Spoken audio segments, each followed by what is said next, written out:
Get ready to fly. Ba-na-na-na-na-na. I am. Welcome to Upper Midcard Productions. Robert here. And Billy. If you couldn't tell by the intro, today we're doing a TNA episode. So I thought I'd start with Mr. TNA himself, AJ Styles. I think at this point he's spent more time in WWE than he did in TNA. That's not true. I don't want to fact check it. It'll bum me out. Nelson, fact check that. All right, I'm going to hate seeing that. Back on the shelf. On the shelf. What do you guys think of the shelf, by the way? I think it looks pretty cool. Any questions, comments, or concerns? I love it. Put something fun right here. You know the vibes. So, we are watching TNA. Was it Impact? Yeah, it was TNA. TNA Impact. TNA Impact. Yep. Okay. So we're watching TNA from September 9th, 2005. Live from Soundstage 61, I think it was, in Universal Studios. It's TNA correct. Wrestling. You are correct. You are correct. Cross the line. About to date ourselves. I was 6. I was 7. So, obviously didn't watch this live. Have no recollection. Again, WWE guy decided to go watch something else, and this is my first time watching it. So this is all raw reaction. I can't wait for us to talk about some of the names that are on the show because there are so many that I barely even remember. I was a TNA guy in 2007, 2008. My earliest wrestling or TNA memory was LAX coming out of their own part of the stage. I love LAX, dude. I don't know if I have no idea. Oh, might have been that. Could be dude. doing it right. Could be doing it right. Yeah. Don't know. Boom, boom, boom. So, we also watched so this is the go-home show to TNA Unbreakable 2005. And it's regarded as one of the best matches in TNA history on this following pay-per-view. So we watched both.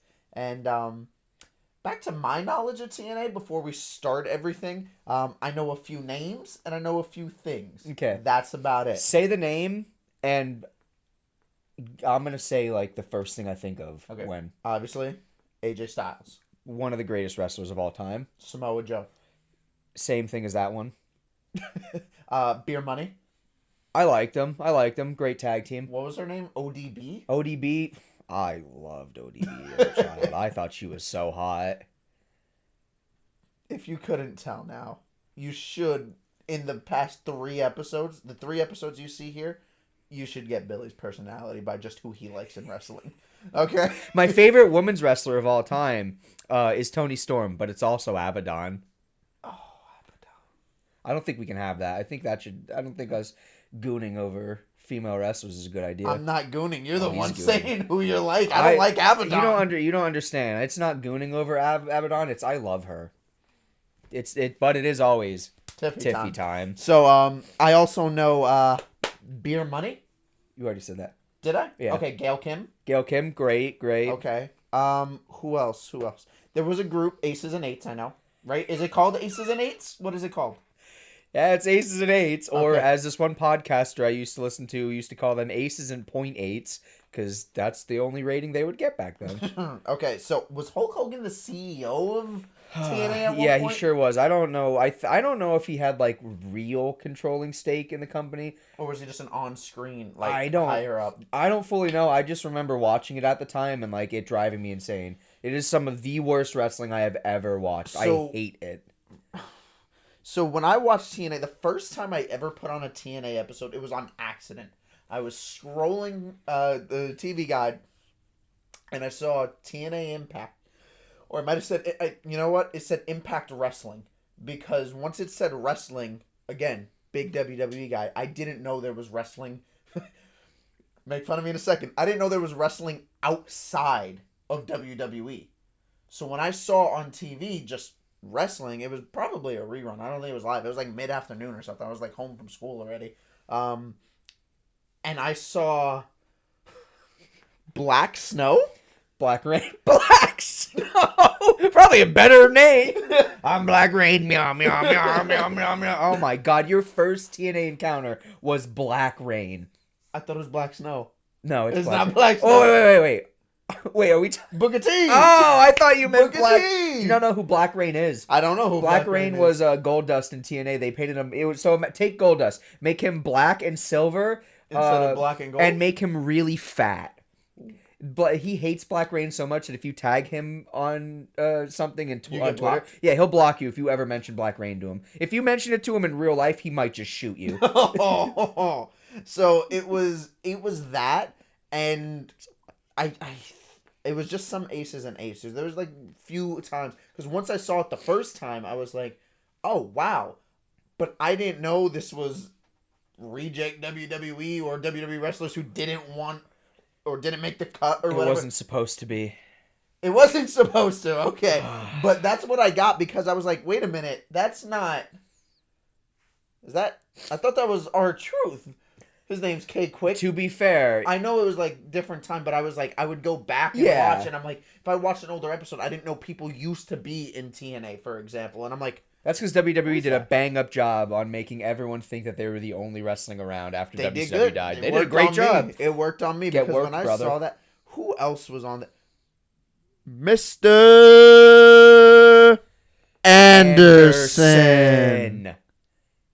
Anderson. I saw that, and little me was like, "That's not his name. That's not his name. It's Kennedy. It's Kennedy. What is happening?" I was so confused as a child. I did not know. It was my first introduction to wrestling gimmicks. Okay, it was really. I didn't know I didn't know they can go by a different name elsewhere. I was like, are they having like, what's the word when you can't remember who you are or something? Amnesia. Yeah, or something. I don't know. The gimmick is Mr. Kennedy doesn't remember his name. Fuck, what's my name? Kendall. No, that's not right. Andy Anderson. I'm Mr. Anderson. There you go. But no, that's all of my TNA knowledge, really. It was just random episodes of me thinking, that's not your name, or this isn't WWE. I watched TNA from about 2000. I don't know exactly when I started watching because I just found it one day. But I want to say 2007, 2008 until probably 2017 when the Hardys left TNA to return at WrestleMania, which I saw live. That was when I stopped watching TNA. Jealous of that. Honestly, jealous. That was nice. I have somewhere. Is it not on the shelf back here? Love the Hardys. Obviously, who doesn't like Jeff Hardy? I like Jeff Hardy. I love Jeff Hardy. Jeff Hardy was one of my favorites growing up. Definitely. I have a sign somewhere on this shelf or probably somewhere in my room upstairs. Is a signed Jeff and Matt Hardy poster, which actually was gifted to me. And I appreciated that gift so much. I had the sleeves when I was younger. I had the cut out sleeves. Tried painting my face once. It didn't look well, so I kind of washed that off. But I didn't have the long hair I didn't look good. All right, it didn't look good, but god damn it, did I enjoy Jeff Hardy? I used to have socks that I had the thumb thing cut out of too. Oh Yeah. yes, I felt like. So did you know how they made the sweaters with the built-in thumb hole? Yeah. Already, I always felt like Jeff Hardy when I did that. Yeah, I was would. Yeah, you kids out there, kids, you're probably mid to late 20s like us now, but you kids out there, what we're talking about, the Jeff Hardy Johns. The Jeff Hardy Johns. So this episode we watched, overall, I'm just gonna say it was not good. I understand it's 2005. I gotta put my mindset in what they were working with back then, what technology was, the way people acted, dressed, crowd, stuff like that. I struggled to watch this one. I don't know about you. I don't think that I think you're trying to you're trying to find excuses for why this episode's bad. I'll let you know right now that this was not a good show. It is. I don't think it's like technology or anything like that. Like, you are 100% right. This show sucked. Me and my cousin, shout out Tom, went through and we've been watching TNA from this time, and we started at the first television show that they did. This part of TNA is an absolute slog to get through. You from probably the first episode on Fox Sport until they get Kurt What year Angle. was the first episode? 2005. I think it Oh, was. oh, okay, It we're in was the this first year. year. Yeah, this is the first, not the Okay. first year of TNA. They used to do weekly pay-per-views. That was the Asylum years. So they used to run weekly pay-per-views. This is when they first started their TV show. The formula didn't change that much though. Like they were still running the pay-per-views as if they were TV shows. Okay. But this period of TNA is pretty rough to get. Like I didn't enjoy most of this. My cousin and I were watching that, and I had to just keep saying to him, "It gets better. I promise, I it swear gets better." Kurt Angle needs to get there, or not Kurt Angle. Well, Kurt Angle too. Christian getting there is like the first. Like Really? Christian getting there is when it's like, okay, this is something. Kurt Angle getting there is when it's like, we got something. Okay.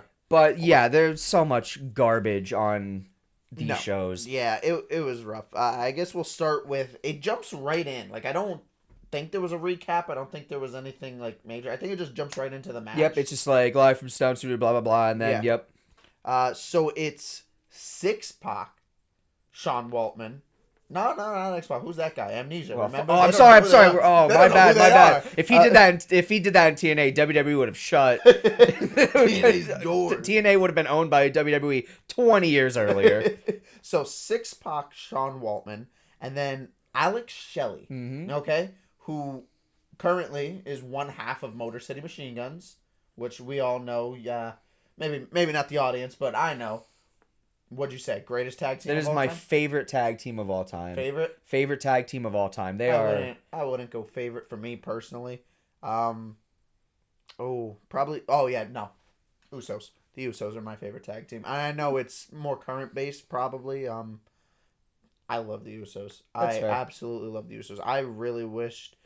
I don't think I want it now, but I really wished, like, in their prime, we got Young Bucks versus the Usos. Like, I'm talking Uso Penitentiary versus the Young Bucks. Versus Bullet Club New Jack. Bullet Club New Jack, dude. That would have been crazy. But Bullet Club Young Bucks, that would have been awesome. Yeah.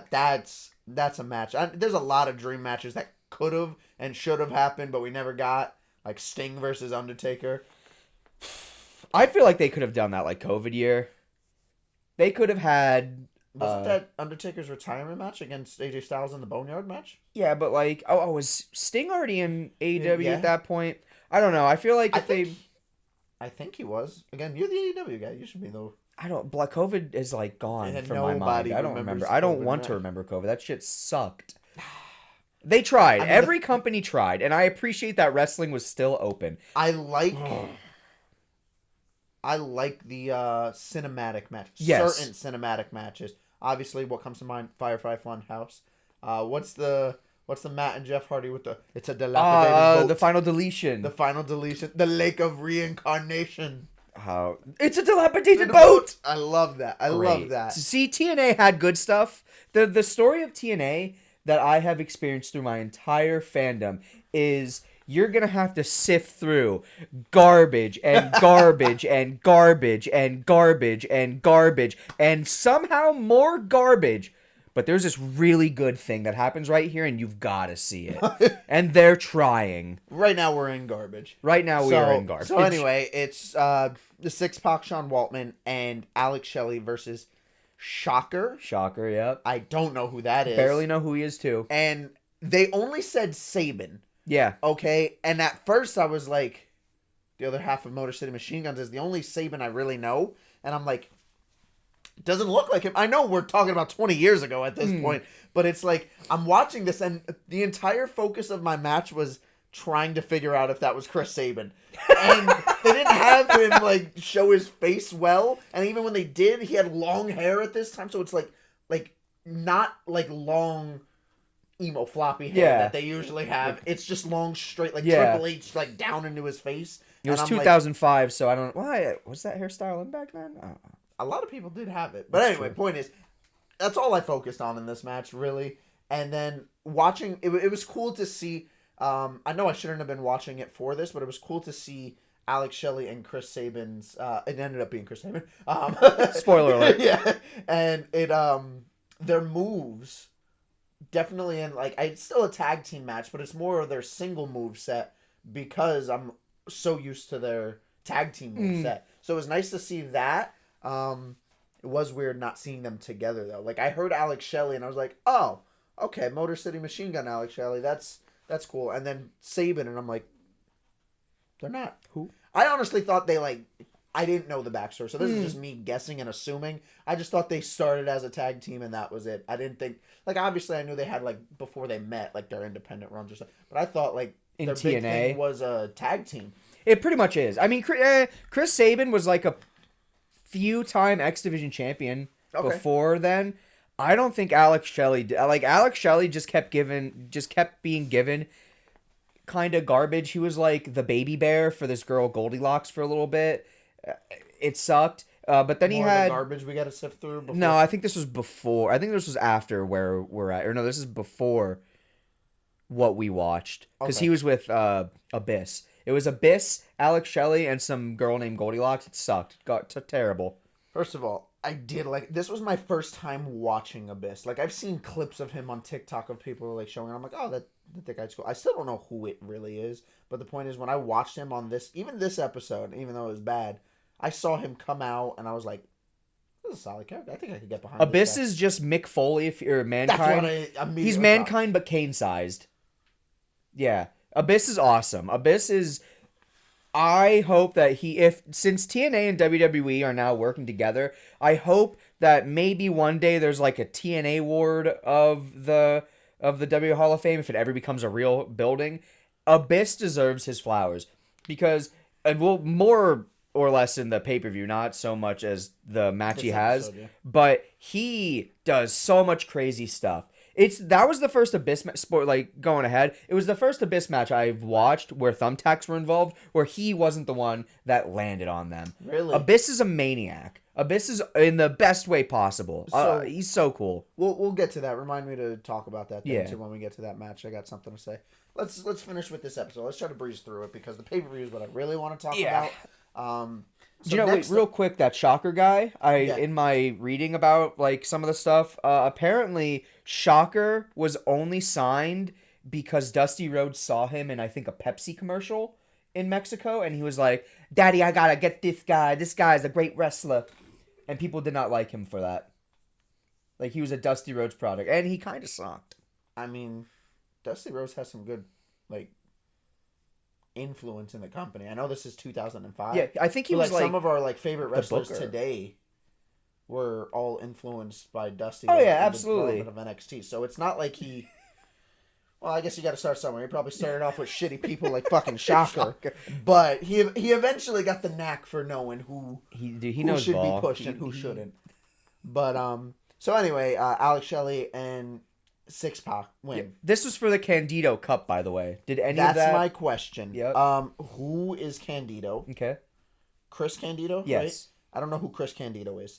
And then, yeah, that's really it. Who is Chris Candido? So Chris Candido was a wrestler, as you might have been able to guess. Yeah. I know him mainly from ECW, but he was a pretty good wrestler. He was like, you know the Body Donnas in WWE?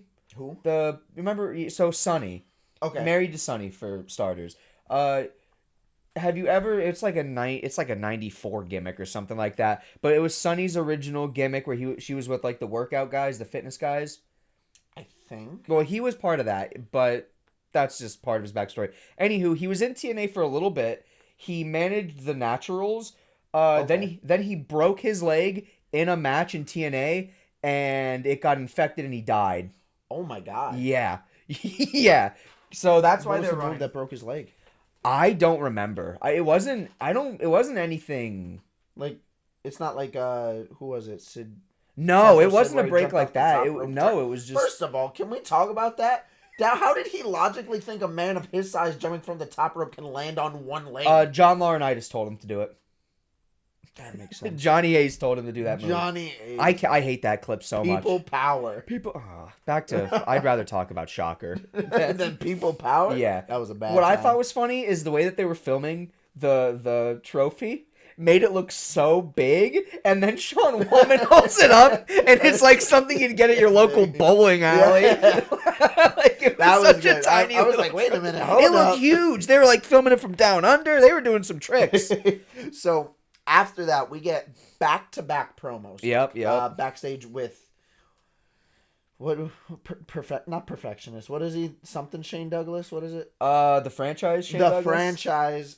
That's John Cena. I don't know what you're talking about. He was calling himself the franchise back in Yeah, but 1997. Shane Douglas is shit. So I'm not gonna argue that. all right. So we get alpha male Monty Brown. Dude, I love Monty Brown.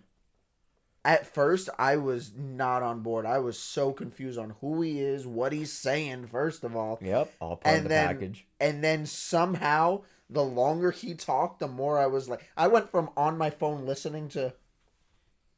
The Serengeti is a very dangerous place if you're not the alpha male. I love... Dude, Monty Brown's so cool. I was getting into it, and it wasn't because he was being serious. He was being goofy. He's a maniac, yeah. And he just... First of all, if I didn't know the wrestling move name was the Pounce, I had no idea what the hell he was talking about. I think he was the first one to do it. When he just goes, feel the Pounce! Period. And I'm like, I'm on board. I'm on board. That's how, dude, I don't remember much, like, because, like, when I rewatch this period, a lot of this is just, like, a big blur, the terrible era, but there is a point where there is 2 months worth of TNA where Monty Brown comes out, faces a jobber, sometimes 2, murks them, and then 1, 2, 3, sold, awesome. So you tell me you were sold on Ryback then? Yeah, I loved Ryback. Ryback when he was first started, I was down for feet, dude, the meat hook clothesline. Me more. Stupid. Stupid guy. There's a promo that he cuts. I forget who exactly it's on. I think he like lays out CM Punk or something like that, and he just grabs a mic and he's like, "That's what happens to bullies," and that stuck with me. The shell shock I thought was great, especially when he would stack people on it. March and Monty Brown versus Ryback would be the most unsafe ass kicking match you would ever see. Someone would be leaving that match with a real injury. So like I said, I want to get through this show. Yeah, I got So the next interview is that Double J? Is that Jeff Jarrett? Yeah. Okay, Yep. It is Jeff Jarrett. Ballooned off his ass, dude. He was so red. Dude, I have it later because I think I really started to notice during the pay-per-view, but I'll mention it now. Is TNA not its own thing? So, like, for example, there was a lot of NWA belts, NWA World Heavyweight, NWA Tag Team. Why wasn't it called TNA Tag Team? Or why didn't they have their own TNA? So when it first started, it was NWA TNA, and there's like, I don't know the exact logistics of it, but there's like a legit committee for the NWA, and they decide who gets the title belts, who wins, and all, like, they decide all that stuff. And TNA started as NWA, and then it became the biggest part of the NWA. Like, there were other companies. It's like an alliance. Okay. And isn't it called like the National Wrestling Alliance? The National Wrestling Alliance. Okay. And they became the biggest member of it, so pretty much it was their belts. I think there were a couple matches or a couple title changes that didn't happen on TNA, but it was probably like after like a while those were their belts. Okay. The only belt that wasn't NWA was the TNA X Division. Which I like. The X Division's insane. X Division is something I heard of even without watching TNA. Yep, like, the X Division's so I can't wait to show you your first Ultimate X. So yeah, they mentioned that in the pay-per-view too. So next we get Samoa Joe versus Shark Boy. I legit have in my notes here, what the fuck is a Shark Boy? You don't know Shark Boy? I don't know who Shark Boy is. Shark Boy kicks so much ass. Shark Boy... Like, really? Or no, he's a jobber. Okay. I was like, wait a minute, is this man actually... Like... No, he's a jobber, but you gotta have a Shark Boy. So Shark Boy, first off, I want to state that in a few years, he gets put into a coma, and Eric Young goes to visit him in the coma, accidentally drops a glass bottle, it shatters, and for the rest of his career, Shark Boy thinks he's Stone Cold. No. Yes, he is. No. Yes, he does. Yes, he does. Yes, he does. And it's awesome. It's just, Stone Cold has seen it, and he thinks it's the funniest thing. Wait, what happens? Like, every time he hears a shatter, what does he do? It just, no, like, it's not that. It's the shatter. He just permanently he's thinks in he's the Stone he's Cold. in the coma. The glass shatters. He wakes up and he's like, Yeah. They're like, oh my God, Shark Boy, are you okay? And he's like, well, hell yeah, I'm okay. And then he grabs the doctor by the thing. And he goes, and if you shove that thermometer up my ass again, there's gonna be hell to pay. Give me a shell, yeah. Shell? And that's the fishing line. No! Shark Boy said so. No. I love Shark Boy. Another fun thing about Shark Why Boy. didn't we get that Shark Boy? I got someone come out to get absolutely Because you squashed. got to start You at gotta low. dig through the garbage. You gotta dig through the You know what? The garbage. next TNA, I'll make sure we'll watch that episode where he turns into Stone Cold Shark Boy.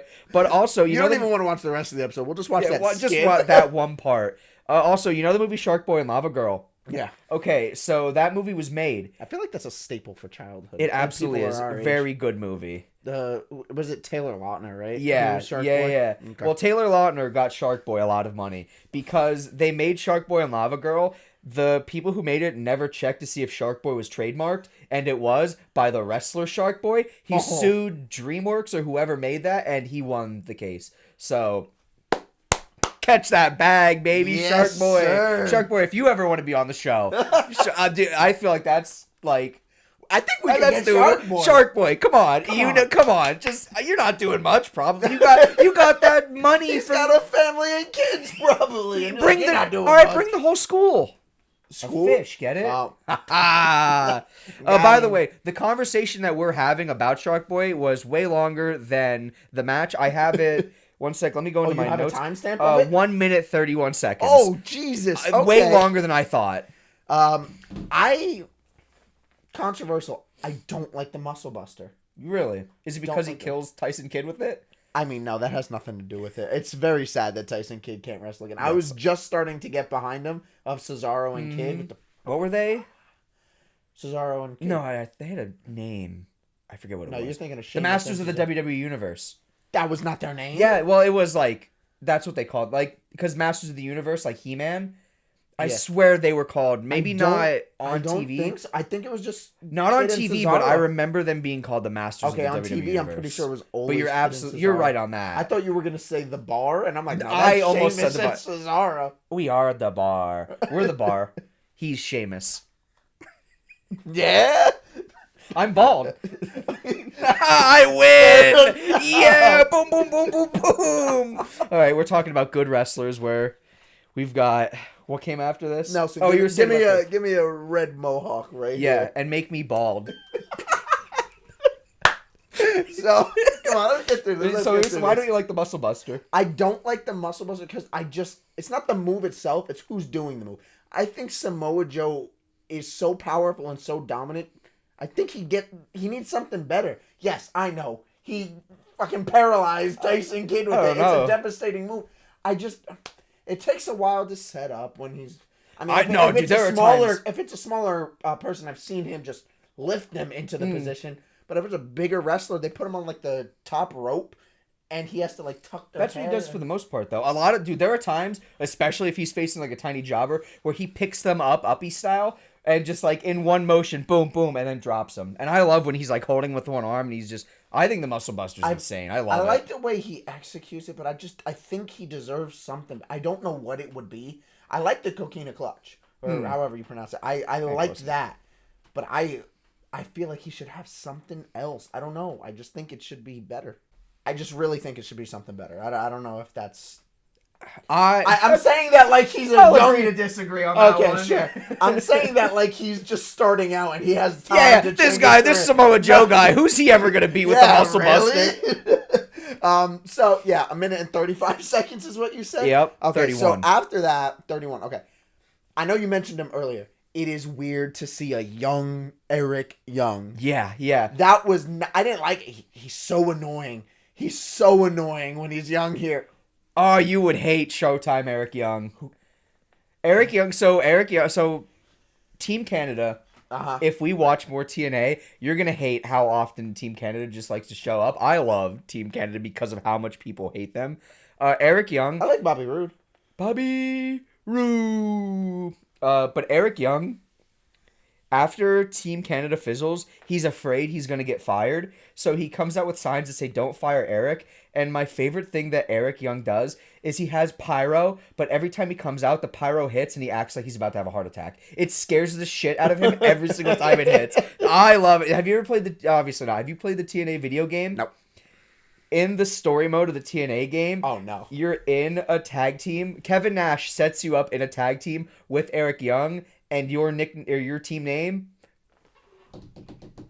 the Soggy Biscuits. No. You are the Soggy Biscuits. What? Yeah, I love Eric Young. Everything Eric Young has ever done, it's the funniest shit imaginable. And I'm glad that he's getting good ones. It was weird seeing him. So again, I didn't watch TNA, so my introduction to Eric Young was when he was in NXT, and it was Sanity. That was my Wow. introduction to Eric Young. And then that's when I started paying a little bit more, not even a lot, not even a little. I watched maybe a couple episodes once he was released and went back to TNA. And I was like, oh, okay. Same thing with like Austin Aries, who shows up later. But Austin Aries, I had like maybe a 2-month, 3-month stint in NXT, and that was it. Then he went back. I'll talk about Austin Aries when we get to the match. Yeah. 'Cause I got some things to say. But some no. real important things to say, because my opinion matters. Yeah. But no, Sanity Eric Young is my only... I really liked Sanity. I did too. I thought they were I like cool. Nikki Cross. I like factions. I do. I like factions with gimmicks, you know? Like, certain ones. yes, but like... What was Mustafa Ali's? I knew you were getting Retribution. Retribution. Oh my god, dude. Oh my goodness. God, dude, I love Mustafa Ali. Shout out, dude. Shout out Mustafa Ali. Mustafa Ali. Dude, you want to come on the podcast? You want to come on the podcast? You got nothing better going Yeah, you on. only got TNA, dude. I fuck with you, dude. You're the best. Donovan Dijakovic, T-Bar, you want to come on? I know you're not doing much. First of all, Dude, they're going to be so Dijak, insulted. amazing. I love Dijak. I yeah. love Dijak. Great.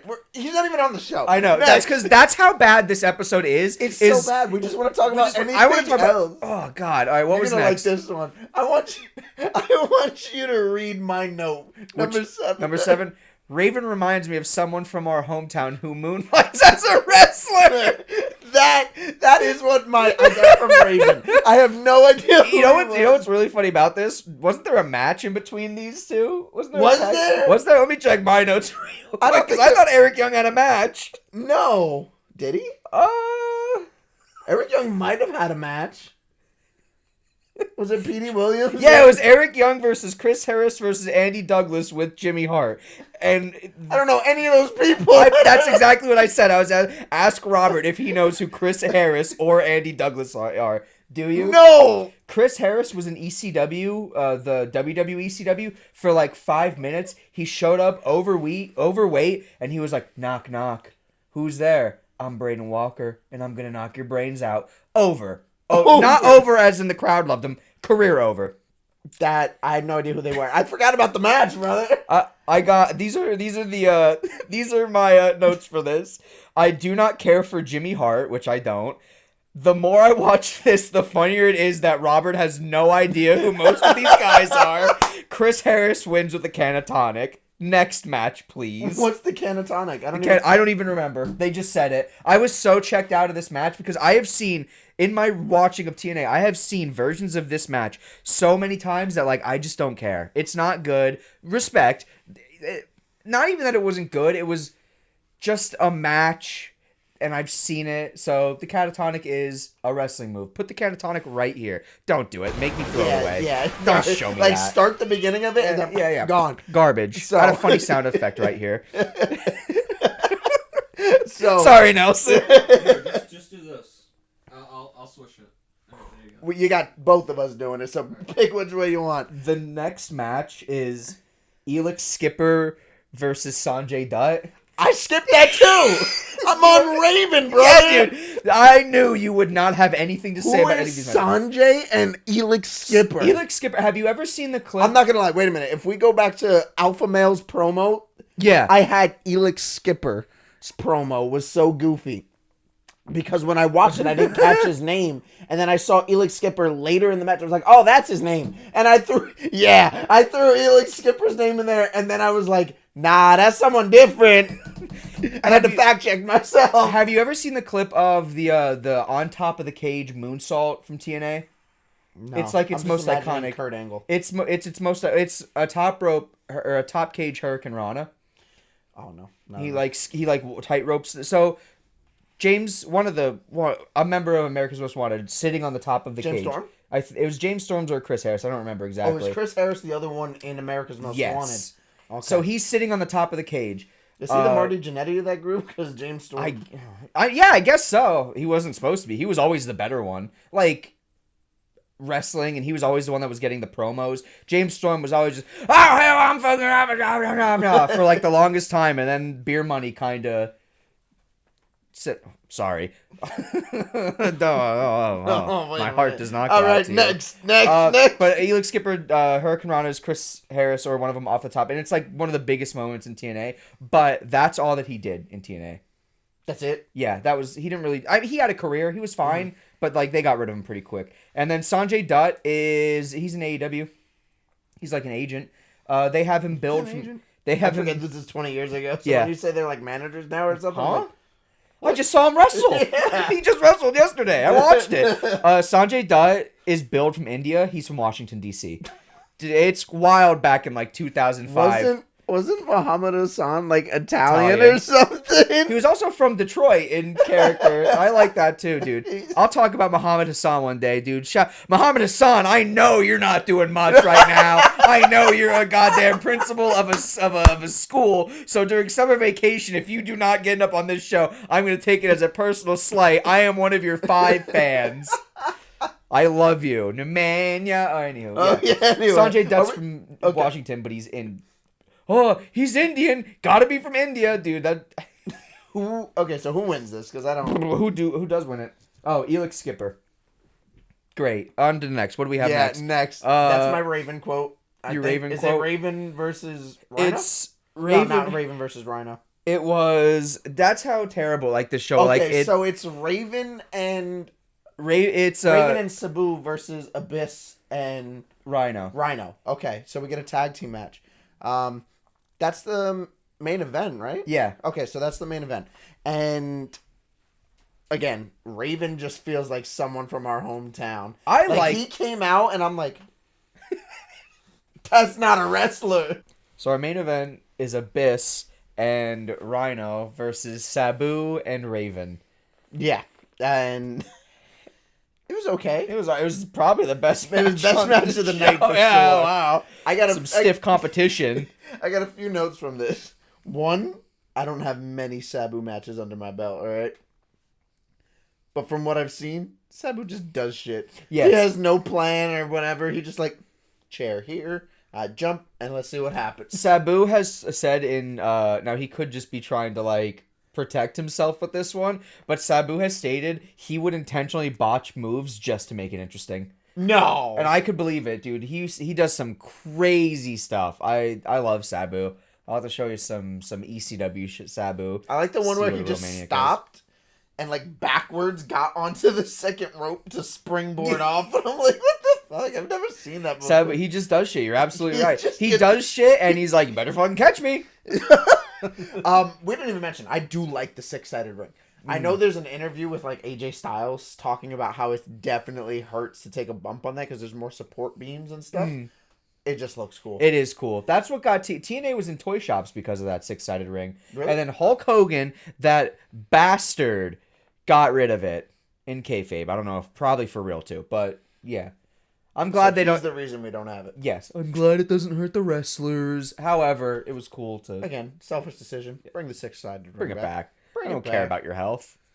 You know who's not doing nothing? The 6-sided ring. The 6-sided ring's not doing. You know what? Get on this podcast. 6-sided ring. You better be on this damn podcast. I swear. Wow. So, Rhino's gore. Yes.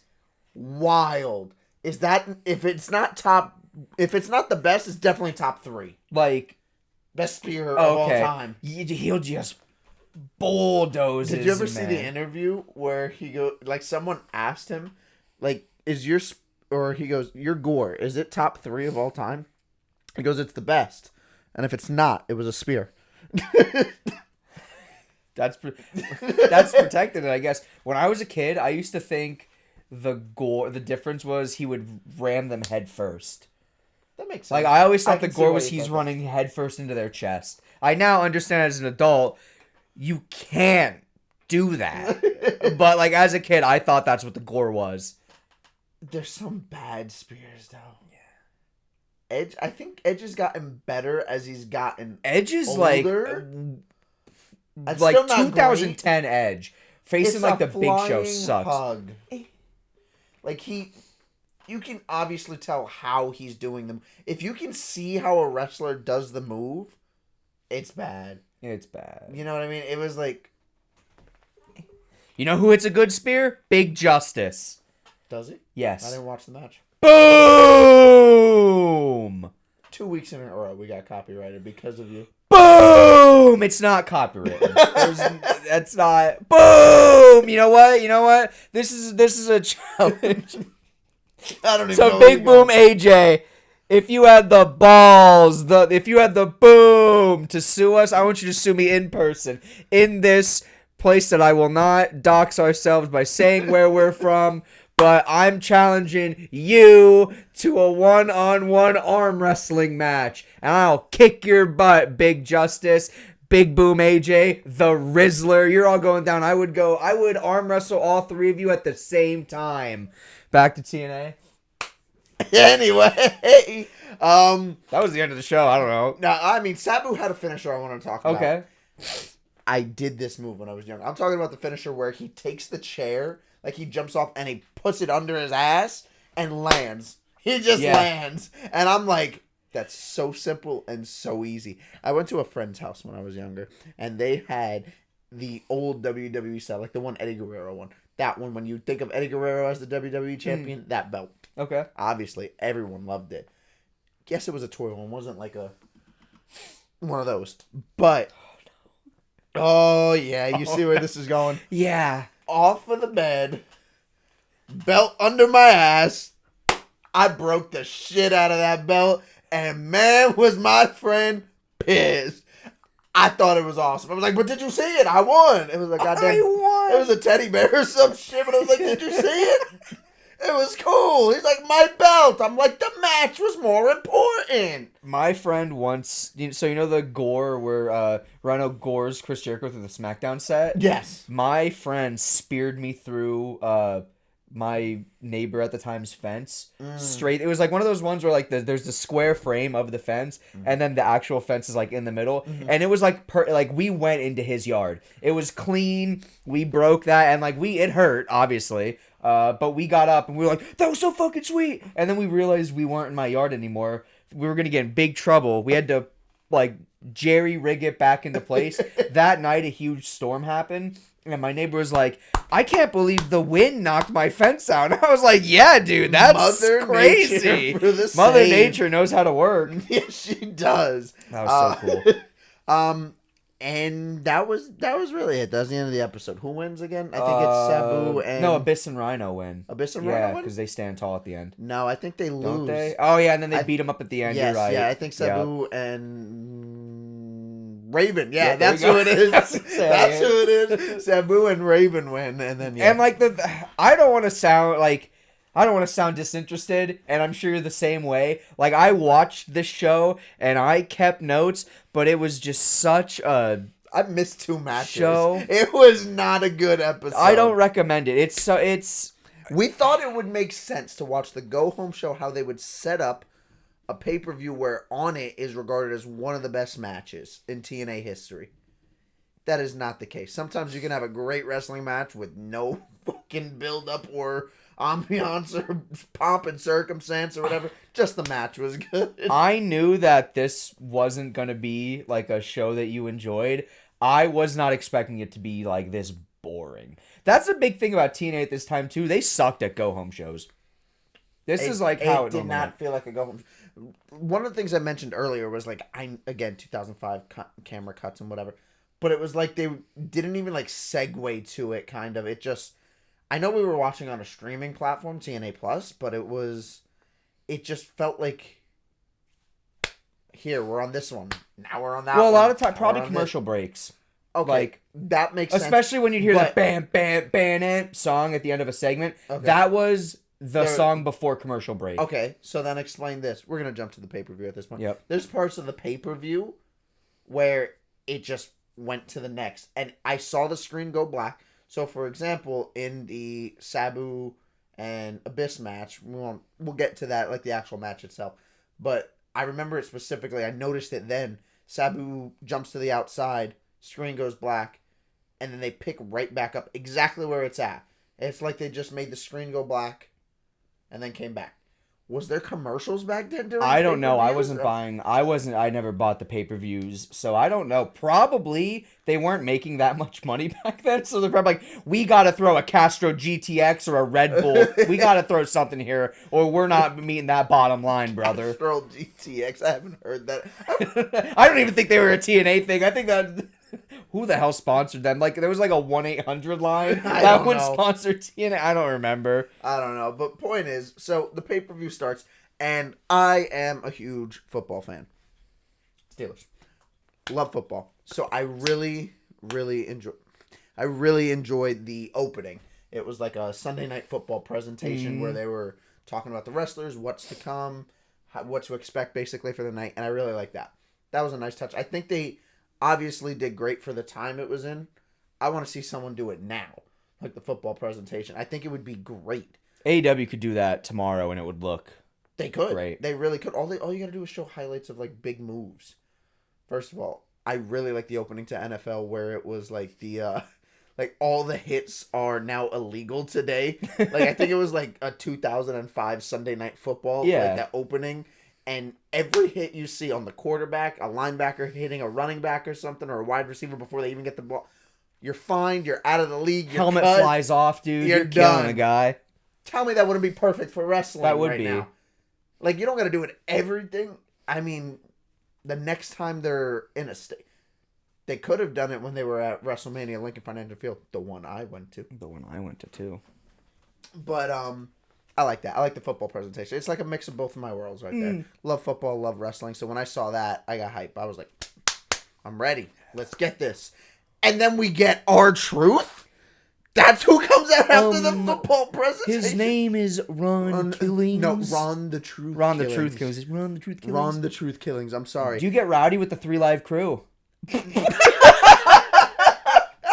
I had no idea. Again, this is one of my moments of, wow, there's another WWE wrestler. Because I have in here the 3 Live Crew, Ron the Truth Killings, Big James. That's what's on his shirt. That's Of what's course on it his is, shirt. I have in here the OG Big Jim. The real Big Jim. Oh, Jesus. Okay. And Conan. Yeah. Okay? The only time I've ever seen Conan was in Rey Mysterio's Hall of Fame speech. I thought he was a best friend, a mentor, manager. Did not know he was a wrestler. Then I saw him wrestle. He was jacked. Yeah. He is a big dude. He was even bigger in WCW. Dude, I was like, why is he not a single star the way he looks? Like he's, I don't know how he didn't get bigger. He could have been a huge star. Again, I wasn't paying attention, but I'm just He saying. was Midcarter in WCW at best, and he's huge in Japan, or not Japan. He's huge in Mexico. He's like a Okay, that makes he's sense. like a big star. I was going to say that's all I took from that. I'm like, that dude's jacked. Yeah, Conan's pretty cool. Yeah, no, I liked it. I liked it. I hate the 3 Live Crew. He does the whole DX gimmick word for word, bar for bar, but instead of saying Degeneration X, the he says 3 Live Crew. that, and then he's like, instead of WWE Tag Team Champions of the World, it's- NWA Tag Team Champions of the World. I'm like, he literally just took the same, like you couldn't change anything. Road Dogg's whole gimmick, once he becomes Road Dogg, is hey, remember when I was in DX? And props to him, I guess. I but mean, he doesn't do it now, which is good. that's because he's 90. He still makes appearances on WWE. They're currently like there was this feud that was going on with the 3 Live Crew. This is part of like the dog water that was TNA, but they had a story where the 3 Live where Conan did not trust BG James because Kip James showed up. BG James. Yeah, that's his name in BG BG James. What's BG stand for? You're asking such a great question. Because right his now. shirt says Big James. What So what's Big G James? What's his real name? Brian something. I don't know. I don't give a shit. Oh, Brian. Brian. Anyway, yeah. Continue. Brian Goobermask. That's what it counts. Goobermask. Yep, Goobermask. That's what BG stands for. The story was Conan didn't trust Road Dogg. I'm just gonna call him Road Dogg. He didn't trust Road Dogg because Kip James, Billy Gunn, would show up and he's like, "What's up, Road Dogg? Yeah, give me a hug. I love you. I'm part of the crew now." And Conan's like, "I do not fucking trust you."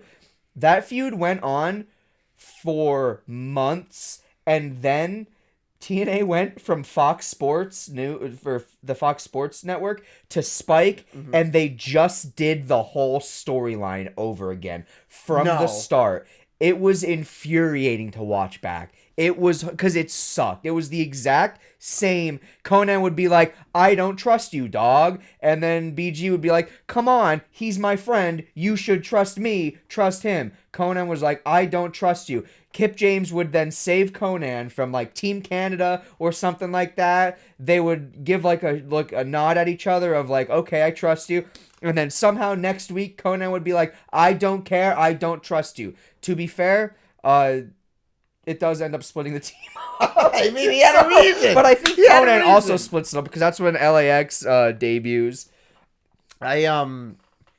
So I have a note in here, and it was during this like segment where they tried to show the reason for Rhino and Jeff Jarrett, I think.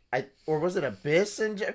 It was Alpha Male, Monty Brown, and Jeff Jarrett, okay? Yeah. They had like another bad edit where they were just, I rewinded because I thought I missed something.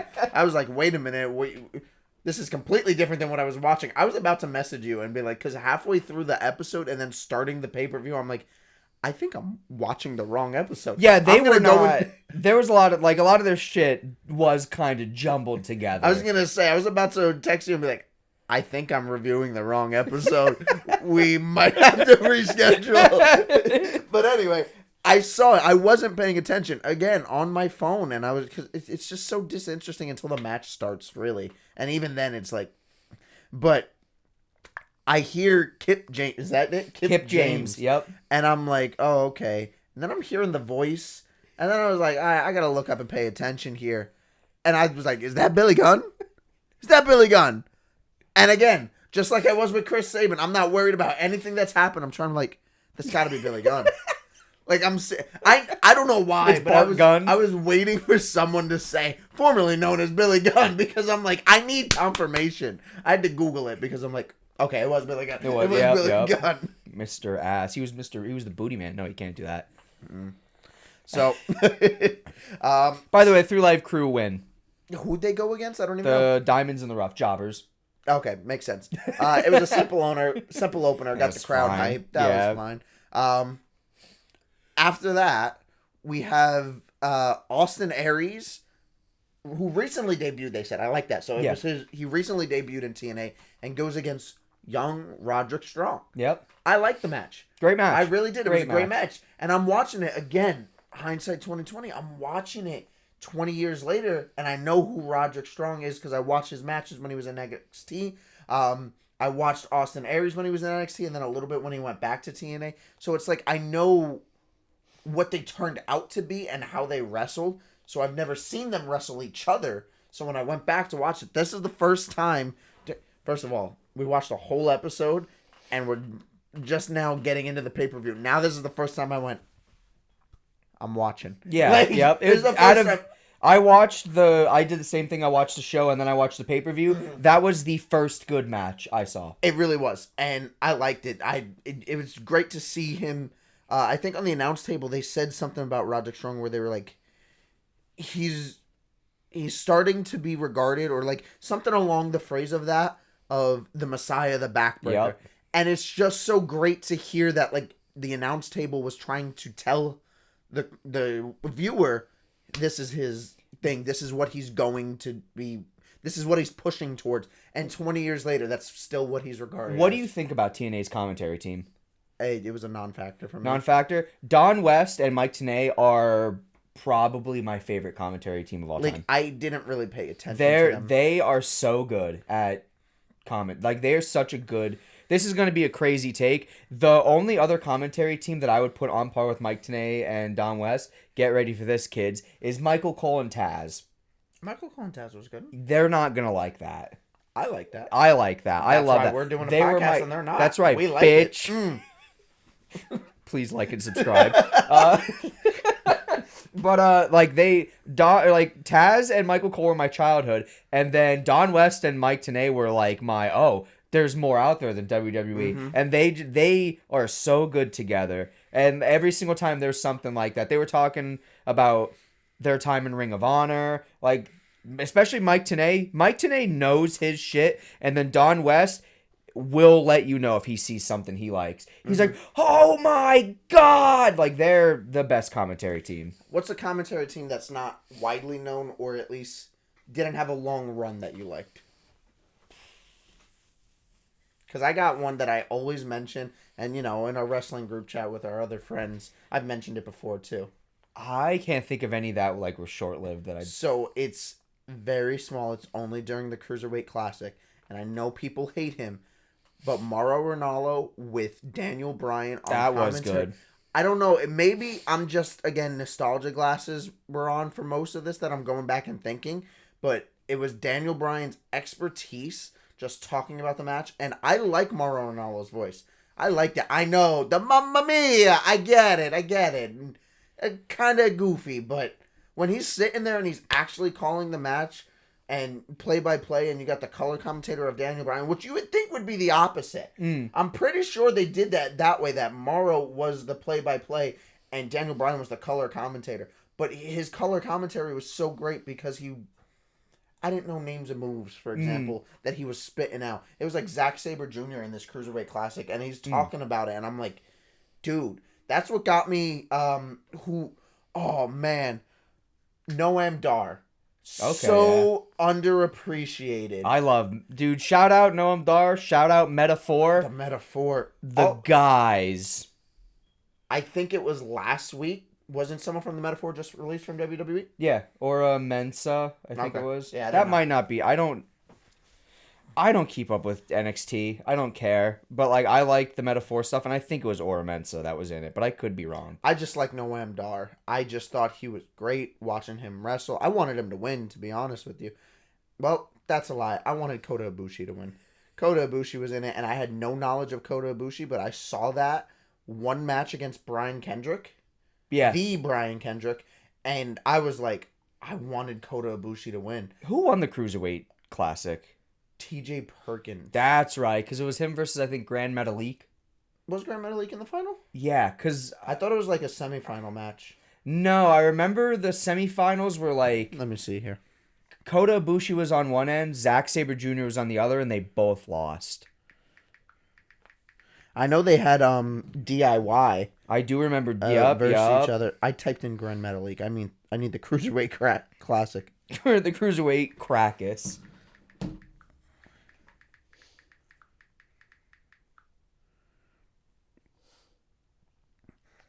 Okay, so let's see here.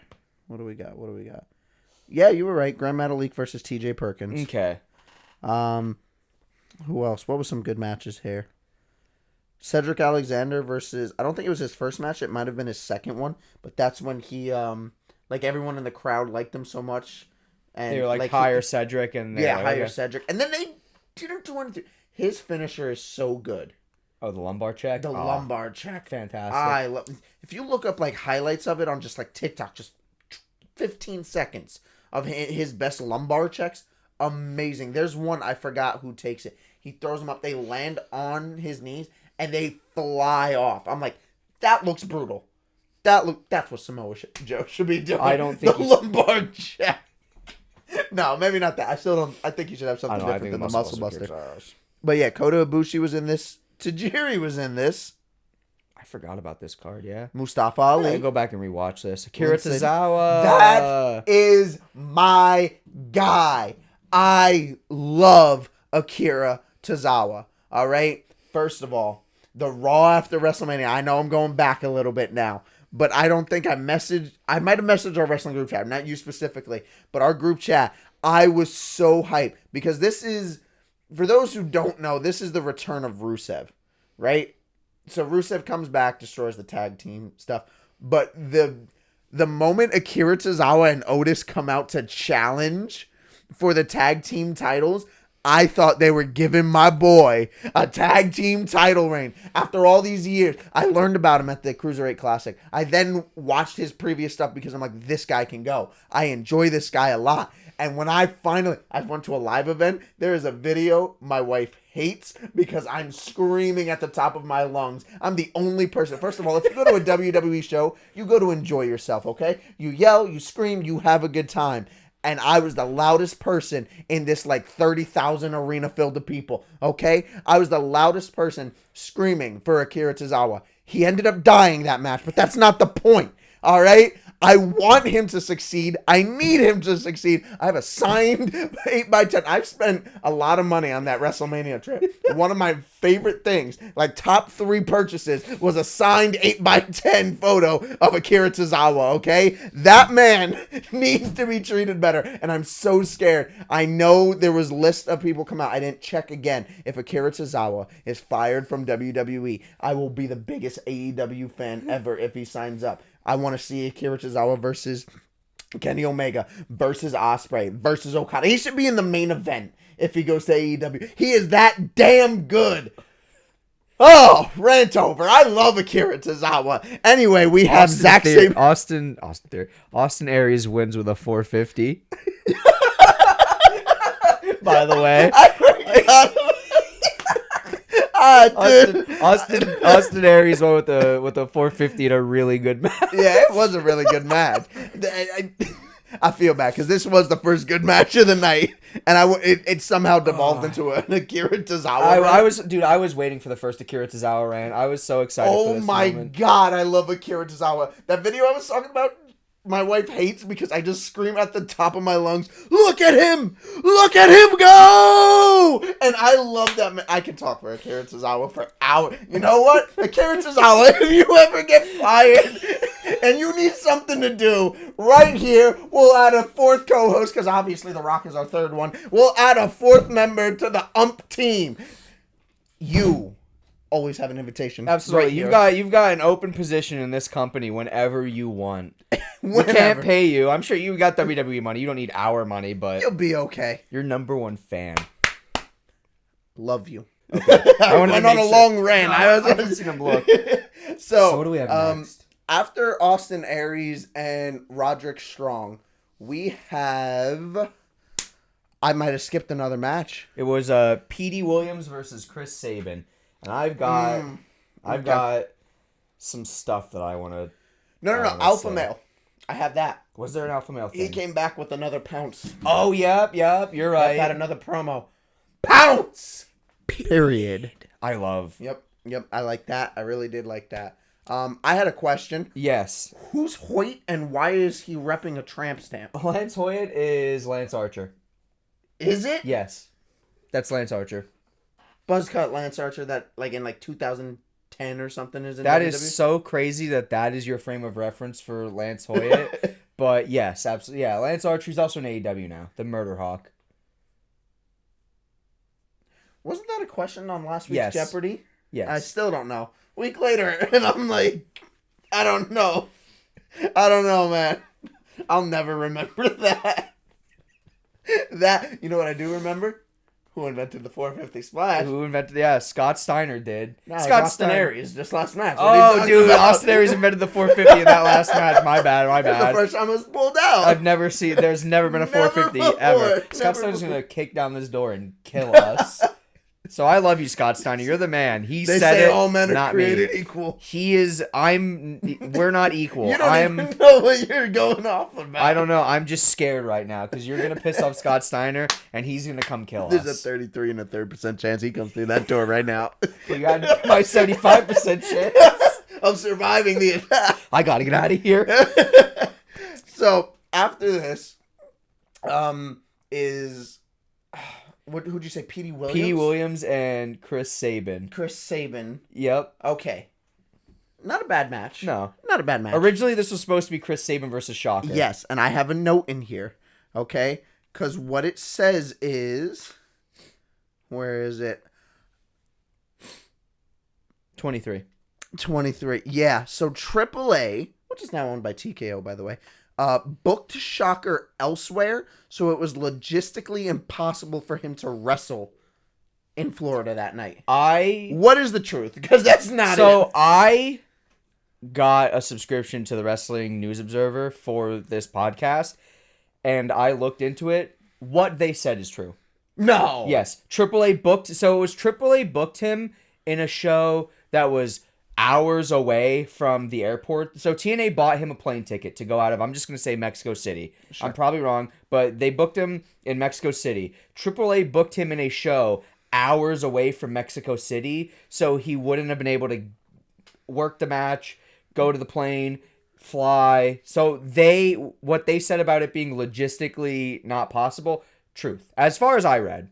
Oh. So I was waiting for it to be something like a backstage dispute or a walkout or something. But there were reports in it that like people weren't happy with him not showing up. Yeah, because like I guess he had heat before then because of like that Dusty Rhodes thing I mentioned earlier. Oh yeah. And also he just like wasn't. Was that his last appearance, or did he? I don't remember him for anything, to be honest. Else? So I don't remember him. I didn't even remember him here. I saw him and I was like, we probably got a better match with P.D. Williams and Chris absolutely. Sabin than Shocker and Chris Sabin. Great show. Great showing by both of them. I was upset that I didn't see a Canadian Destroyer. Yeah. The fact that he should always hit the Canadian Destroyer at least once. I do have another question. There was something Bobby Roode said in Team Canada's promo. Mm-hmm. You know where I'm going with this, right? I have no idea if this is Team Canada's like insult or like go-to slogan or something, or if it was just Bobby Roode on the whim this episode trying to get it over. Oh, he goes, "You're next on my list to be Canadianized." I think they said, I don't know, I don't remember them saying that every week, but Canadianized. How do you Canadize someone? You hit him with the hockey stick. That's it? I get. That's it? What's Canada than that? I get hit with a hockey stick? With the Canadian I'm now flag Canadian? On it. Yes. No, you've been Canadianized. It's like we've been franchised by the Shane Douglas. The franchise. Great match. I'll give him that. Something I wanted to bring up really quick about this match. So P.D. Williams comes out, but they play Abyss's theme song. I wouldn't have caught that. Yeah, they play Canada's theme, like the national Canada's theme. I'm a mark. They play Canada's national anthem as their theme originally, but immediately I just heard and I had to replay to make sure I wasn't hearing it wrong. Yeah, P.D. Williams comes out to Abyss's theme, and when he's coming out the ramp, you see him look down the tunnel when he was like about to hit the stage. So he's like. And he, like, the look on his face is just like, these motherfuckers can't even play my fucking music right. I didn't like the entrances in here, and I'll tell you when. Is it the next match here? Is it, which match? Next match was Sabu versus Abyss. No, I'm waiting for the, I don't even know who he went against. He lost Jeff Hardy. Bobby Roode. Bobby Roode? Okay. So, we'll get to it when we get there, but the entrance for Jeff Hardy, I was like, what is this? By the way, I thought he was in WWE at this time. Oh, okay. I bet this was a real nice surprise. It was, because again, love Jeff Hardy. And you look at his face, and it's like, oh, he's feeling good right now. I bet he is. But I was so confused. The entrances sucked. Like, I didn't hear the music well. Yeah, they didn't have good mixing. I would have really enjoyed. I think that's what gets the crowd going. Well, it's what gets the people going. The crowd, I think, can hear it. It's just they're like. They don't have the TV. Yeah, they don't have it.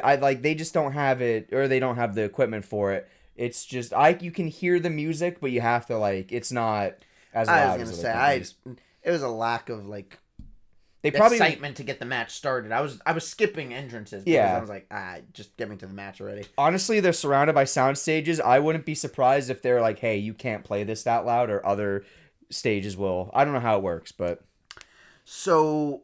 The next match was Sabu and Abyss. Well, real quick, during that P.D. Williams match, I have in here, and I have to say, just because you're Canadian doesn't mean you need to do a sharpshooter. Yes, it does. No. Yep. No, it doesn't. You gotta. Oh If your my gimmick is God. that you're Canadian and you're not putting a sharpshooter in, you're not Canadian. You're a phony. That was what I was gonna say, the worst sharpshooter, but then I go back to last week. CM Punk putting Drew McIntyre in that sharpshooter. What did we say? High quality, high definition or whatever. Whatever. Oh. That was. Oh Wow, I my laughed so hard at God! that. I can't believe that. That was. Cut me some slack. Ugh. You know what, Nelson? You don't get slack on that one. That was terrible. Out of all the sharpshooters in all of wrestling history, That one had the most pixels. Right? you showed CM Punk falling Yeah, the before most you even setup, too. turned him over. Worst sharpshooter of all time. CM Punk probably can put in a good sharpshooter, but you picked the worst one he's ever done. Anyway, you don't need to put a sharpshooter in if you're Canadian. Not everyone needs to. Yeet. Sorry. It's wrestling brain rot. So, I don't know if it's this match. I really took bad notes on what match was what. Mm. I want to say it's this match. Because I don't think it was... I can't see Sabu taking... Well, he definitely would take this bump. But in my head, I'm not imagining it. A Razor's Edge? I think it was Bobby Roode 2. Yeah. Jeff, right? Was Yes. it? Okay. So he took a Razor's Edge to the middle turnbuckle. Yeah, Jeff Hardy probably didn't feel a thing. Probably not, but the point I is, love you, it Jeff. looked brutal. It did. It was a running Razor's Edge. But before we Just talk launched about him. that, Sabu and Abyss. What did you think of it? I was excited that they made it a no DQ. Yeah. One side note before I really get into the match. What's his name? James Mitchell. Father James Mitchell. Yep. Okay, so if they Cinnamon. said... If they said... Cinnamon. Sinister Minister. Oh, I thought you said cinnamon. Yeah, Cinnamon. Like Cinnamon Toast Crunch. Cinnamon Father James Mitchell. Okay, so what's his full name? Father Sinister? James. Sinister Minister. That was what he was in WCW, and then he's Father James Mitchell in Okay, WWE, or so that TNA. made sense, but I never heard Father James Mitchell. His look does not fit just James Mitchell, and that's all they kept saying him. I'm like, this guy has to get a better name. Just James I think that's his Mitchell. real name. Well, when you put Who cares? when you put the eye makeups on, like Sinister Minister makes sense, or Father James. Like when Paul Bearer was coming, I was like, oh, he's got a creepy job. What, did you need Daddy Paul Bearer? No, not at all. Papa Paul Bearer. Papa Paul. Papa, ooh, that could have been over. Papa Paul. Papa Paul. But I didn't like his name. If they said Father James Mitchell, I think okay, I can get the. I think it does vibes like on the there. lower third, but they're not I gonna. was- Yeah, I don't think they put lower thirds other than the entrance. they did. They had lower thirds like at the beginning. Like for every wrestler, they got one. Okay, fair It's enough. probably like Times New Roman font. But Yeah. So before, actually, I keep jumping back. Isn't an eye rake a DQ, or am I wrong? no, I think that's like, hey, don't do that type thing. Are you sure? Yeah, I've never seen a match end a DQ on an eye rake. But isn't that when the ref turns his back, they do that? Because you would get DQ'd if he saw it. There would be times like if someone's like in a headlock or something, they grab it to like break it. All right, because that Bobby Roode match, I'm pretty sure. Oh no, it was wow, I forgot to mention that a while ago. It was Chris Sabin and Versus- Petey Williams. Chris Sabin, or not Chris Sabin, right? Yes, Yeah, Chris Chris Sabin. Sabin. So Petey Williams, eye rigged, like in front of the ref. The ref is staring dead at it, and he's just like ripping his eyes, and they're like, he might have fish hooked him. He got him good there, and I'm like, that's not a DQ. That's not a DQ. Like, there's the reason that we don't do that is because it's a disqualification. Nah, it's fine. Which then takes me, and we can get to your Sabu and Abyss match. Yeah. I was confused. It was wild. I liked it. I liked the added of the DQ. I was like, oh, okay. I'm excited for this because anytime I hear Sabu and a no disqualification match, I'm like, Bro, you got this me gotta be crying good. here. Why? No, I got an eyelash in my eye. Oh, okay. But there was a spot where I don't know what the move was, but Abyss is by the ropes. Yeah, the No, suplex. Oh, okay, that was a good move Oh, too. okay. Where he threw Sabu over the ring. First of all, why can't Sabu set up a table? What do you mean? Every time I've seen Oh, Sabu he's- try to set up a table, he's always He's like, always it's so angled or funny. he struggles, he flips it over and it falls, and I'm like, brother, it's not that hard. Okay? It's really not Probably that 2 hard. lines deep. But no. So he struggles to set up the table, sets up another table. Abyss is in the ropes and like... Best way I can describe it to like someone who hasn't seen it is if you remember how Dean Ambrose would do that rebound thing? Yeah. Where he'd fall through the middle rope, grab himself, and launch himself forward. So pretend Abyss is at this point of that move, and he's just sitting there. So Sabu runs at him, and like overhead belly to belly suplex launches Sabu over top of him through the table. Thank God he set one up, because the one Sabu set up that's like half angled did not get hit at all. It got hit. It got hit by his arm. Okay, just his arm. No, I mean, like, that had to have hurt. So that's what I have in my notes, is Sabu went right through the one table, but he just whacked his arm right off of it, and that had to hurt so bad. Nah, it's Sabu. He's fine. He probably... Nah, Sabu's fine. What I was talking about is, this is a no DQ match. Yeah. So no DQ means also no rope break. There's sometimes rope break. Yeah, that's no kind of rope iffy break, on that. okay? Father James Mitchell puts his Abyss's foot on the rope as Sabu's going for the pin, and I'm like, that does nothing. Because if he was in a submission move, the ref would have been like, it doesn't matter. I don't know. I always like, that's always like one or the, like, there's never a set rule for that in wrestling. It's always like a per match basis. It's this match. He could have just pulled the ref out of the ring or something, anything. Well, he would have got kicked out. Can't pull him out of the ring. He didn't have You think any other contact Father with James the match. Mitchell was probably smaller than the ref. You think he's pulling him out of the Was ring? he that small? I thought He's Abyss pretty was small. just tall. Oh no, Father James Mitchell's also. I think I could be wrong. I thought just Abyss was tall. I think you might be misinformed here, I bro. don't know. I think he's not that big. I think you're misinformed. So yeah. So I really like to hear, like, I want to know when it really started. There's not probably like actual footage or a date and time of when it did, but I really like as soon as they announced no DQ, like less than a minute later, we want tables, and I'm like, To this day, that is still like it still happens. the moment like there's a hardcore match and they're outside the ring. We want tables. Like, it'll never die. It's Nope. a tale as old as time. Yep. Like, we just want to see someone go through. I want to see tables. I mean, honestly, there is better spots. Like, I love a good thumbtack spot, which we'll get to. I like a good chair setup, because I can see that, like, hurting. Like, you know when Sami Zayn and Kevin Owens when turn they're the like, chair backwards and it's the back of the chair there, they take a bump that way. A ladder, when I know it's like the wood ladder, but still, it's laid sideways and they land like that. I'm like, right on their back. oh my That's god! gotta Like, there's hurt a lot more spots that look more brutal, but I do like a stack table spot. Stack table spot. There's hardly ever ones though where all the tables break, but every once in a while there's one that's so good. It's so good. I might be wrong. But I thought it's one of your cases where I don't think every table broke, but it was like Kevin Owens and Dean Ambrose at TLC, maybe 2016, 2017 Yeah, that sounds or about something. right. Extreme Rules. Kevin Owens tries to do a swanton. I think Dean Ambrose gets out of the way. He might have taken the bump. He might have gotten it out the way. But Kevin Owens goes through like a table and a half. And I was like, man, I really love a good stacked table I spot. do. I especially like if they're like laying on top of the. You know, that's got to be terrifying to be a wrestler and be 2 tables up in the air.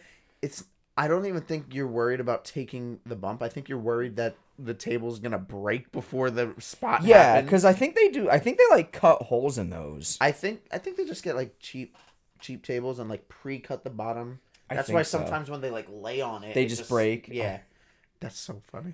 It's so funny. Like, I feel so bad because I know as the wrestler they want to just put on the best performance, and obviously you don't want that table to No, break that's before the moment gotta be happens. such a pain in the like. That's gonna be like. Damn. I love watching that, like in ladder matches when they push the ladder out of the way and it bounces back. Yeah. And it just happened. Sometimes just smacks. I was gonna say it just happened on a very good TLC match, SmackDown, which should have been on the pay-per-view of WrestleMania. You happy pay-per-view, not PLE? Yes, Okay. I am, because PLE sounds stupid. We've been Anyway. on pay-per-views for 40 years. And now it's Oh, it's not live. premium We don't live. pay for it. Shut up. Actually, I'm using my cousin's streaming service. I don't pay for it at all. I illegally stream it on beep. I'm not gonna say it out loud. But so what is next? What is after? Oh, the tax spot. The tax spot. It looked so brutal. It's the first time I've watched an Abyss match, I feel, and he wasn't the one that took the spot. It was really cool, too. Sabu bouncing off the ropes and then getting caught with the black hole slam. It looked like Abyss was like pissed at Sabu or something. That's how Abyss wrestled. He blazed that shit in. I was gonna say when he did that motion, there was like a little extra oomph when he was like right here. He just went. That's how Abyss lays that. I did one of those when Sabu landed. I was like, oh, that gotta hurt. Yeah. That gotta hurt. The close-ups that happen when they show you the back of the wrestlers always gets me. I hate when John Moxley, when he had what were those? Those like wooden. I don't know what they're called. I don't know, but where they just had a stack here and they went. Yeah, those things are so cool. And there's the picture of like Penta's face. He's like, yeah, yeah, I love that image. God, some of the spots wrestlers take, the bumps, that's why I hate when people say it's fake. It's scripted. It's not fake. I want to see you take a goddamn tax spot or a flaming table. Okay. Speaking of that, you want to go do a table spot after this? Yeah, sure. Yeah, we'll do that afterwards. Okay. If this video gets 50 likes. 50 likes and we do a table spot? Yeah, absolutely. 50 likes, table spot. So the next match, I'm excited to talk about this. Oh no, because it's the tag match. It is the Naturals versus America's Most Wanted versus Team Canada versus what is supposed to be Alex Shelley and Sean Waltman. 6-pack, by the way. Yeah, 6-pack, whatever. Spoiler alert, because this match was boring.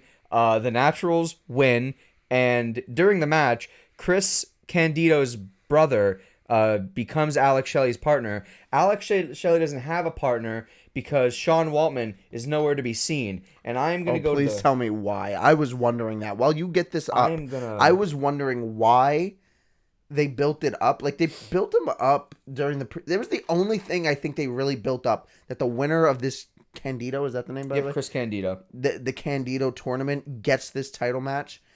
And Alex Shelley does a promo before the match starts and is like, yeah, I don't got a partner, but I earned the title, so I'm going out there with or without him.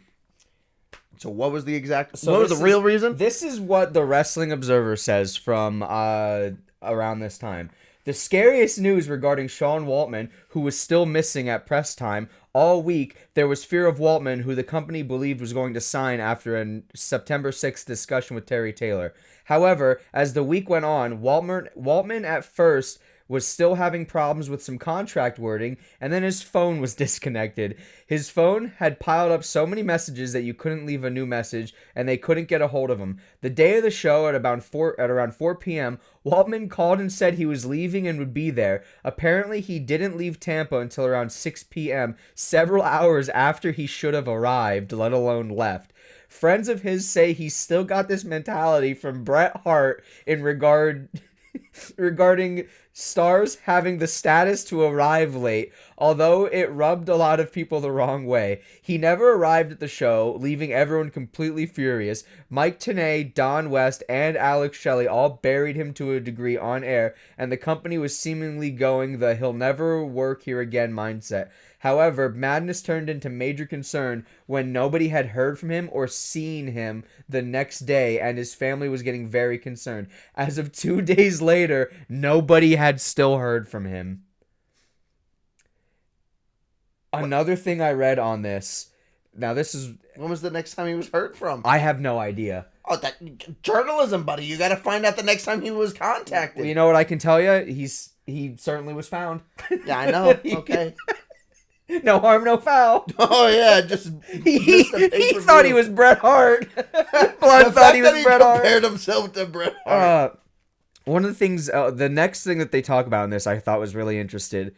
However, with people like Test, Maven, Kevin Ferdig, who is Mordecai or Kevin Thorne. Okay, yes. Kevin Nash, Kenzo and Hiroko Suzuki, as well as the Dudleys and Gail Kim backstage, Tempers among several young wrestlers were flaring. It's funny because it's the same storyline they're playing on television with Jeff Jarrett in the role of the younger wrestlers who felt they spent 3 years building this company and now fear being fired or replaced with WWE castoffs. Both Kenzo and Hiroko, who arrived before 10 a.m. the day of the show, were told the company had nothing for them. Test was also turned down asking for work. Fertig is believed to be under consideration because Paul Heyman spoke so highly of him, but I'm not sure where he'd fit. About 8 executives from Spike TV were also there. Even AJ Styles, who threw a fit about so many WWE wrestlers being there. And unlike undercard guys who are worried about their job, he's untouchable. But Styles was mad, apparently speaking out against the idea of hiring some of the guys just because they're big. Yeah. See, X-Pac is big? That's all I gotta say about I know that was always like the biggest thing with TNA is like that they kept bringing in WWE guys and it ruined the company. You know more than I do.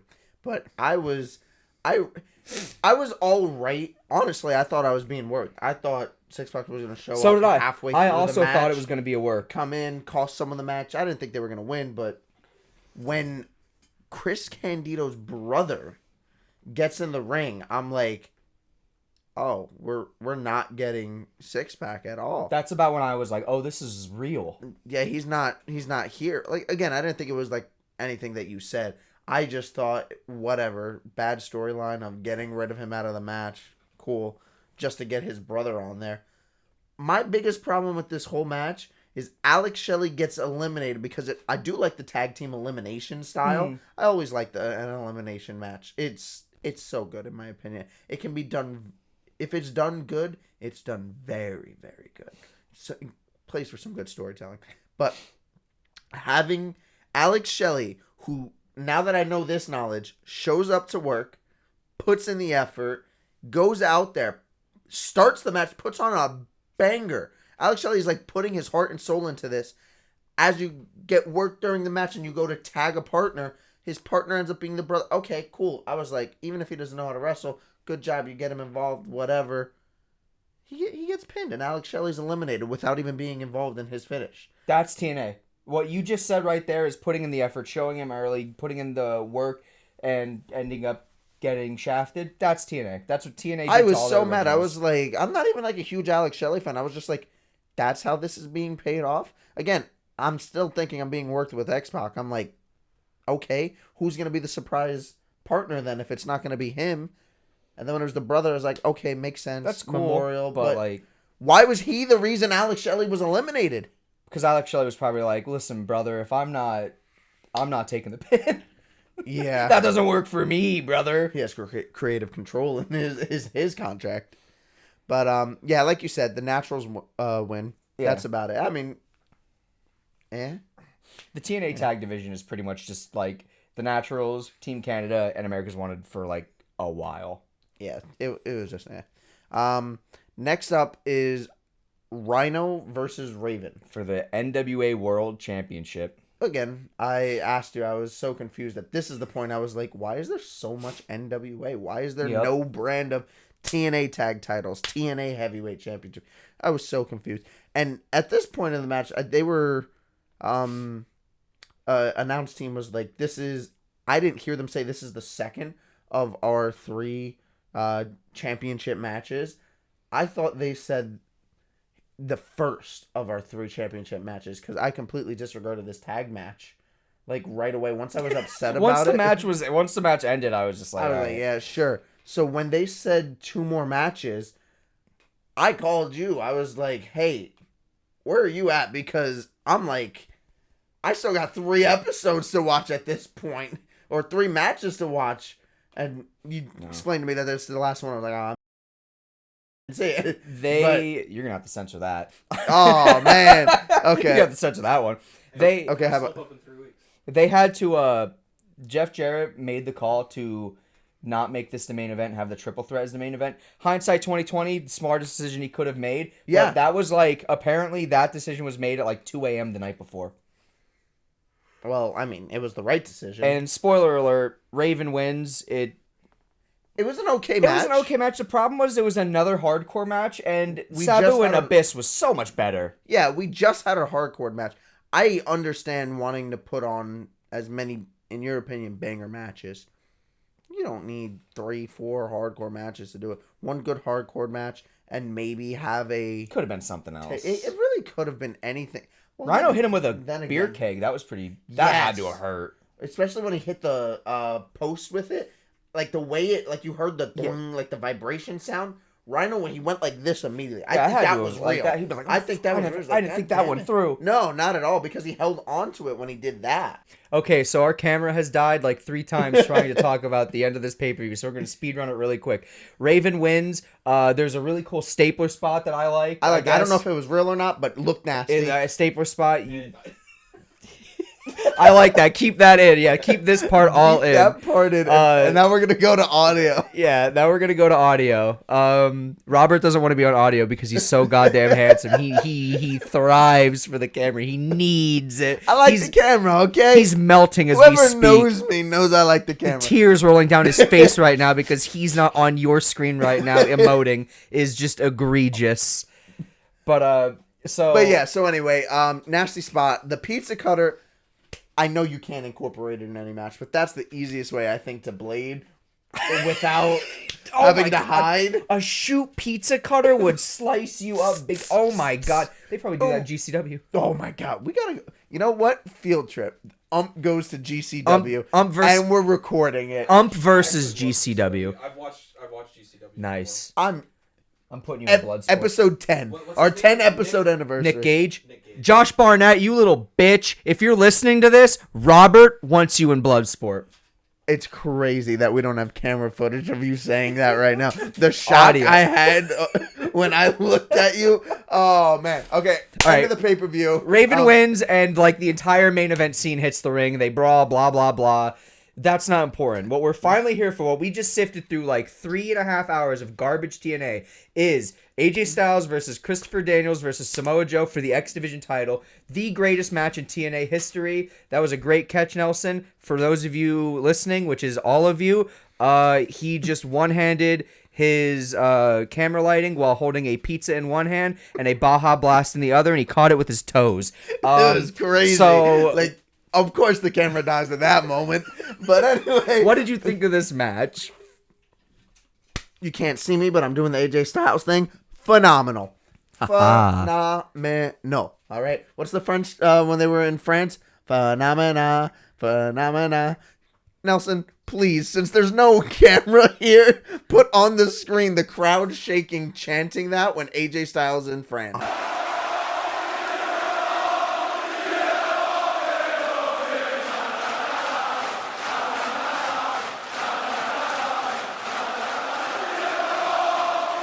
I don't remember that mainly because I don't. Yeah. Well, yeah, not the I don't watch WWE that guy. garbage. So anyway, I'm better than there that. was some spots in here that were just amazing. It flowed very good. They all worked so Non-stop. good together. Total non-stop action. What I tell you, you We got were paid to say that, by the We way.